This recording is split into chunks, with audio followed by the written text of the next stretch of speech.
So, I just wanted to do this video to say how I use my drills, because I saw a video recently from Diamond Grandma saying how she just numbers them 1 through and the number that, number of drills on the canvas. And the reason I don't do that, which my mom diamond paints as well, and she just kind of had this happen to her, she ended up taking and using the number 2 instead of the 2 on the canvas. And I've noticed a lot of the times, like this one, number 1 is number 2 and number 2 is number 3. So I avoid the number. I strictly use the number and symbol on the canvas because I've done that as well.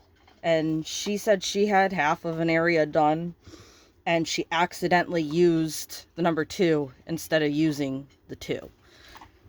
And so I've had that happen before too, and so I kind of refuse to use this. I literally just ignore that. That gets cut off. I strictly use the letters and numbers that are on the canvas. I don't have to look at the key ever. The key is just completely ignored. Doesn't matter if I use containers or if I use bags. That's the only number I care about, is what's on the canvas. I never refer to the key again after that. Meanwhile, while I'm telling you all this, I'm kind of just flipping through some of the finishes I have. These are still the 30 by 40 finishes, not the larger finishes.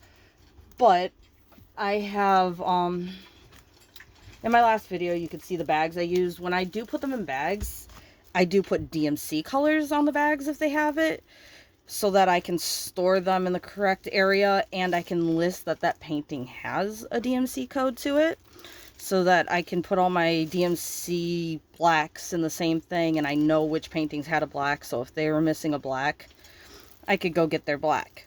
But I do not ever use this number, and like, if it works for you, it works for you. But my mom proves the issue that if you look at the number here, and the number's also over here and not in the same place, you could get confused on which 2 is which 2, and so on. So that's why I prefer to use just the key codes and ignore all the rest of the data. The number I just used to enter into my chart on how many colors there are and to know how many bags or how many containers I need. Other than that, I don't do anything with it. And then the DMC codes, I do store my drills by DMC code. So I also look at the color of them. I don't like to mix colors even if they're the same DMC codes.